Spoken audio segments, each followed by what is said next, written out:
سے غافل ہی ہوتے ہیں ان کا مشاہدہ ان کے دلوں کی سختی کو زیادہ کر دیتا ہے، کیونکہ وہ یہ سمجھتے ہیں کہ ہم ہمیشہ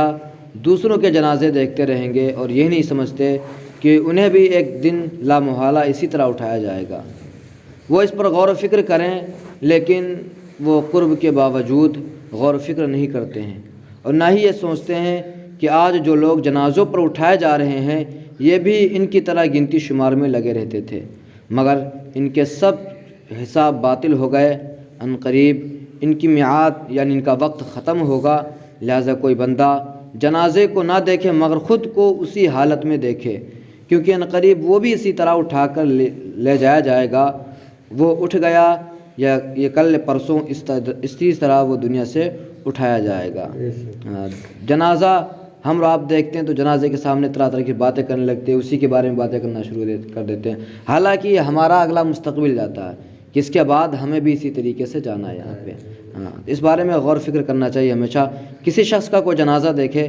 تو سب سے پہلے اپنے بارے میں سوچے، جس طریقے سے ہم آج دنیا کے اندر مستی کے اندر ہیں، سارے کام اپنے کاموں کے اندر لگے ہوئے ہیں، لہو لعب کے اندر مشغول ہیں، اسی طریقے سے یہ جس کا جنازہ اٹھایا گیا ہے یہ شخص بھی کبھی دنیا کے اندر لگا ہوا تھا، یہ بھی دنیا کے اندر مستی کر رہا تھا، لیکن آج اس کا جنازہ اٹھایا جا رہا ہے، لہٰذا ہمارا بھی وقت آنا ہے جو ہمیں بھی یہاں سے جانا ہے۔ حضرت ابو ہریرہ رضی اللہ تعالیٰ عنہ سے مروی ہے کہ آپ جب جنازہ دیکھتے تو فرماتے چلو ہم بھی تمہارے پیچھے آنے والے ہیں۔ آپ جنازوں سے کہا کرتے تھے کہ جاؤ تمہارے بعد انشاءاللہ ہم بھی آنے والے ہیں۔ جناب مکحول الدمشقی رضی اللہ تعالیٰ عنہ جب جنازہ دیکھتے تو فرماتے تم صبح کو جاؤ ہم آئندہ شام کو آنے والے ہیں۔ یہ زبردست نصیحت اور تیز غفلت ہے، پہلا چلا جاتا ہے، دوسرا اس حال میں رہتا ہے کہ اس میں عقل نہیں ہوتی ہے۔ یہ ہمارے لیے سب سے بہت بڑی غفلت کی بات رہتی ہے کہ ہمارے گھروں کے اندر سے، ہمارے گاؤں کے اندر سے کوئی شخص کسی کا انتقال ہو جائے، پھر اس کے باوجود بھی ہم اور آپ نصیحت اس سے نہ حاصل کریں۔ ہم اور آپ کو چاہیے کہ جنازہ کوئی بھی ہو ہم اور آپ کو اس سے نصیحت حاصل کرنا چاہیے۔ حضرت اسید بن حضیر رضی اللہ تعالیٰ عنہ کا کہنا ہے کہ میں کسی جنازے میں حاضر نہیں ہوا مگر میرے نفس نے مجھے ایسی باتوں میں لگائے رکھا جو اس کے انجام کار اور جو کچھ میرے ساتھ ہوگا اس سے علاوہ تھیں۔ جب جناب مالک بن دینار رضی اللہ تعالیٰ عنہ کا بھائی فوت ہوا یعنی اس کا انتقال ہوا تو آپ روتے ہوئے اس کے جنازے میں نکلے اور فرمایا بخدا اس وقت تک میری آنکھیں ٹھنڈی نہیں ہوں گی جب تک کہ مجھے معلوم نہ ہو جائے کہ میرا ٹھکانہ کون سا ہے، اور میں زندگی بھر اسے جان نہیں سکوں گا، آپ کا بھائی کا انتقال ہو جاتا، آپ اپنے بھائی کے اوپر نہیں روتے ہیں، آپ اپنے کے اوپر رہتے ہیں، جس طریقے سے اس کا انتقال ہو گیا میرا بھی اسی طریقے سے انتقال ہو جائے گا، پھر پتہ نہیں قبر میں ہمارا حال کیا ہوگا، عذاب جہنم کے بارے میں ہمارا کیا ہوگا۔ جناب اعمش رضی اللہ تعالیٰ عنہ کا قول ہے کہ ہم جنازوں میں جاتے اور تمام کو غمگین دیکھ کر یہ نہ جانتے کہ ہم کس سے تعزیت کے لیے آئے ہیں۔ پہلے یہ طریقہ ہوا تھا پہلے آج کل حساب ماحول یہی گھر والے پریشان رہتے ہیں، باقی سارے لوگ کرسی ڈال کے وہاں پہ باتیں کرتے رہتے ہیں۔ پہلے کا حساب کیا تھا؟ پہلے کوئی شخص پتہ ہی نہیں لگا سکتا تھا کہ پریشان کون ہے اس میں۔ سارے جب کوئی جنازہ ہو جاتا ہے کسی گھر پہ تو سارے لوگ جو دیکھنے کے لیے جاتے گھر والوں سے زیادہ وہ زیادہ پریشان رہتے تھے، کہتے اس کے بعد ہمیں بھی جانا ہے، اللہ کے ہمیں بھی عذاب اس کے بارے میں بات ہوگی، ساری چیزوں کے بارے میں۔ جناب ثابت البنانی رضی اللہ تعالیٰ عنہ فرماتے ہیں کہ ہم جنازوں میں جاتے تو ہر شخص کو کپڑا لپیٹے روتے دیکھتے، واقعی وہ لوگ مجھ سے انتہائی خوفزدہ ہوتے تھے، مگر آج ہم ایسے لوگوں کو دیکھتے ہیں جو جنازوں میں شامل ہوتے ہیں مگر ان میں سے اکثر ہنستے رہتے ہیں، لہو لعب میں مشغول ہوتے ہیں اور ان کی میراث کی باتیں کرتے ہیں اور اس کے ورثہ کی باتیں کرتے ہیں، اور مرنے والے کے عزیز و اقارب ایسی راہوں کی جستجو میں ہوتے ہیں جس کے ذریعے وہ اس کے چھوڑے ہوئے مال سے کچھ حاصل کر سکیں، اور ان میں سے کچھ بھی اپنے جنازے کے متعلق نہیں سوچتا، اور جب وہ بھی اسی طرح اٹھایا جائے گا اس کے بارے میں وہ غور و فکر نہیں کرتا ہے۔ آج کل پہلے جناب ثابت البنانی رضی اللہ تعالیٰ عنہ فرماتے ہیں کہ ہم جب جنازوں کے اندر جایا کرتے تھے تو ہر شخص اپنے چہرے کے اوپر کپڑا رکھ کر رویا کرتا تھا، ہر شخص اپنے چہرے کے اوپر کپڑا رکھ کر رویا کرتا تھا۔ اس وجہ سے نہیں کسی کا انتقال ہو گیا، وہ تو انتقال ہونا ہی ہے، انا للہ و انا الیہ راجعون، ہم اللہ کے لیے اللہ کی طرف ہمیں رجوع کر جانا، وہ تو ہے یہ۔ سارے کے سارے لوگ اپنے کے اوپر روتے تھے، سارے لوگ اپنے اوپر رہتے کہ یہ ہمارا بھائی جس طریقے سے انتقال ہوا، آخر ایک وقت ایسا آئے گا جب ہمارے لیے بھی سارے کے سارے لوگ پریشان ہوں گے، ہمیں بھی یہاں سے لے جایا جائے گا۔ لیکن آج کا ماحول یہ ہے کہ واقعی لوگ موت سے خوفزدہ ہوتے تھے، مگر آج ہم ایسے لوگوں کو دیکھتے ہیں جو جنازوں میں شامل تو ہوتے ہیں مگر ان میں سے اکثر ہنستے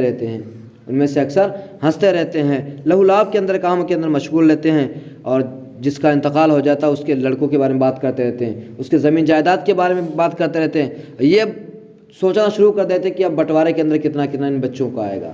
یہ ساری کی باتیں ہم اور آپ سوچنا شروع کر دیتے ہیں، لیکن اصل مقصد سے ہم اور آپ ہٹ جاتے ہیں۔ اس غفلت کا سبب ان کے دلوں کی سختی ہے جو گناہوں اور نافرمانیوں کی کثرت سے پیدا ہوئی ہے۔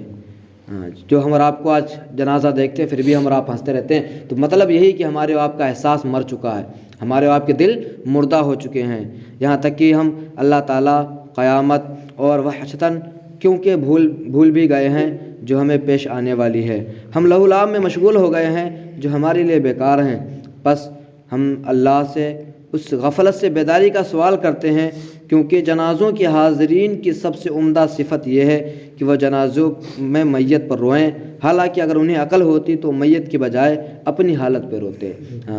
سب سے عقل مند وہی ہے یہاں پر جو میت کے بنا خود کے اوپر روئے، میت کے بنا خود کے اپنے اوپر روئے۔ جناب ابراہیم زیارت رضی اللہ تعالیٰ عنہ نے ایسے لوگوں کو دیکھا جو مردہ پر اظہار رحم کر رہے تھے۔ آپ نے فرمایا اگر تم میت کی بجائے اپنے آپ پر رحم کرتے تو تمہارے لیے بہتر ہوتا، کیونکہ وہ تین وحشتانہ کیوں سے نجات پا گیا۔ اس نے اسرائیل کا چہرہ دیکھ لیا، موت کے ذائقے کی تلخی چکھ لی اور خاتمے کے خوف سے باامن ہو گیا۔ جو شخص جس کا انتقال ہو گیا وہ تو مامون ہو گیا، وہ تو تین چیزوں سے بچ گیا، کیونکہ جس کا انتقال ہو جاتا ہے وہ اسرائیل صلاۃ السلام کا چہرہ دیکھ لیا، اس نے اسرائیل صلاۃ السلام کا چہرہ دیکھ لیا۔ اب پتہ نہیں کس طریقے سے وحشتانہ انداز میں آتے ہیں یا آپ نور و نکہت والا چہرہ لے کر آتے ہیں۔ اس نے موت کی مزہ بھی چکھ لیا اور اس کا خاتمے کے عمل سے بھی بے خوف ہو گیا۔ تو ہمارا آپ کو ان تین چیزوں کے بارے میں سوچنا چاہیے۔ جس کا انتقال ہو گیا وہ تو ان تینوں چیزوں سے بچ گیا، لیکن جو بھی زندہ ہیں انہیں یہ تینوں چیزیں دیکھنا بھی ان کے لیے باقی ہیں۔ جنازے کے آداب میں سے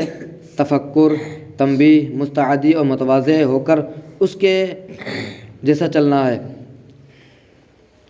جیسا کہ فقہ میں اس کے بعد آداب اور طریقے مذکور ہیں۔ ان آداب میں سے یہ بھی ہے کہ آدمی سب سے حسن ظن رکھے اگرچہ وہ فاسق ہی کیوں نہ ہو، برے خیالات کو اپنی طرف سے سمجھے کیونکہ اگرچہ وہ ظاہری طور پر اچھا کیوں نہ ہو، خاتمہ ایسی چیز ہے جس کا خطرہ جاری و ساری رہتا ہے۔ اسی لیے جناب امیر بن ذر رضی اللہ تعالیٰ عنہ سے مروی ہے کہ ان کا ایک ہمسایہ فوت ہو گیا جو بد کردار تھا، تو بہت سے لوگ اس کے جنازے سے رک گئے۔ آپ اس کے جنازے میں شریک ہوئے، اس کی نماز جنازہ پڑھی۔ جب اسے قبر میں اتارا جانے لگا تو آپ نے اس قبر پر کھڑے ہو کر کہا، اے پدر فلاں، اللہ تجھ پر رحم کرے، یقیناً تو نے اپنی زندگی توحید میں بسر کی، اپنے چہروں کو سجدوں سے غبار آلود کیا، اور اگر لوگوں نے تجھے گنہگار اور بدکردار کہا تو ہم میں سے ایسا کون ہے جو گنہگار اور بدکردار نہیں ہے۔ جنازے کے آداب میں سے یہ ہے کہ جس کا انتقال ہو جائے تو ہم اور آپ کو چاہیے کہ اس کے بارے میں برے خیالات نہ رکھیں۔ اگر کوئی شخص مثلا اس نے گناہوں کے اندر زندگی بسر کی ہو اور آپ کے اس نے یہ چوری کی، اس نے یہ کام کیا ہے، تو فرشتے اسے کہتے تو ایسا تھا دنیا کے اندر، تب فرشتے اسے مارتے ہیں، اس کے بعد میں ہم اور آپ جنازوں کے متعلق بات کریں کہ اس نے اتنا گناہ کیا، اس نے اتنا گناہ کیا، تو فرشتے اسے مارتے ہیں، کہتے تم دنیا کے اندر ایسا کام کرتے تھے، دنیا کے اندر یہ کام کرتے کہ لوگ بھی تمہارے متعلق ایسی سے گواہی دے رہی۔ اور جب کسی کے بارے میں آپ نیکی کی بات کریں گے تو فرشتے کہیں گے ہاں کہ یہ بندہ صحیح ہے جس کے بارے میں دنیا کے اندر لوگ اچھی باتیں کر رہے ہیں۔ تو ہمارے جو جنازے گزر گئے ہیں ہمارے گھروں سے یا ہمارے باپ یا ہمارے بھائیوں میں یا کوئی بھی ہو گاؤں کے اندر، تو ہمارا آپ کو انہیں بدگمانی سے یاد نہیں کرنا چاہیے، انہیں حسن ظن کے ساتھ یاد کرنا چاہیے۔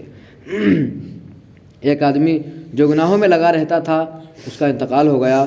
وہ بصرہ کے قریب رہتا تھا، مگر جب وہ مرا تو اس کی عورت نے ایسا کوئی آدمی نہ پایا جو جنازے اٹھانے میں اس کا ہاتھ بٹاتا، کیونکہ اس کے ہمسائے اس کے کثرت گناہ کے سبب کنارہ کش ہو گئے تھے۔ چنانچہ اس نے دو مزدور اجرت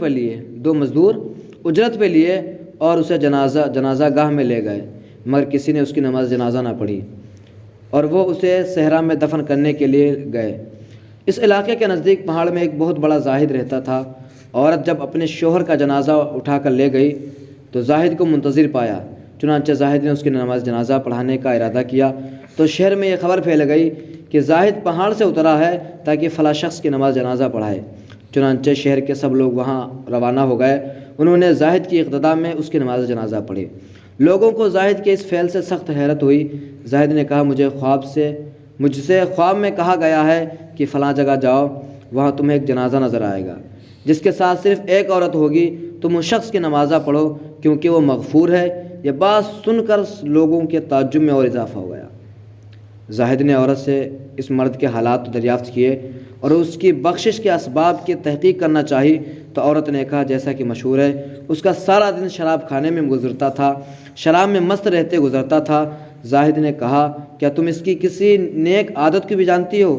عورت نے کہا ہاں 3 چیزیں جانتی ہوں۔ جب وہ صبح کے وقت مدہوشی سے افاقہ پاتا یعنی جب صحیح ہوتا تھا تو کپڑے تبدیل کرتا، وضو کرتا اور صبح کی نماز جماعت سے پڑھا کرتا تھا، پھر شراب خانے میں جاتا، بدکاریوں میں مشغول رہتا، اور دوسری یہ ہے کہ اس کے گھر میں ہمیشہ 1 یا 2 یتیم رہا کرتے تھے، ان سے وہ اولاد سے بھی زیادہ مہربانی سے پیش آیا کرتا تھا۔ تیسرا یہ کہ جب وہ رات کی تاریکی میں نشہ کی مدہوشی سے افاقہ پاتا تو روتا اور کہتا ہے رب کریم، جہنم کے کونوں میں سے کون سے کونے کو میرے اس خبیث نفس سے تو پر کرے گا۔ زاہد یہ سنتے ہی لوٹ گیا اور اس کی بخشش کا راز کھل گیا۔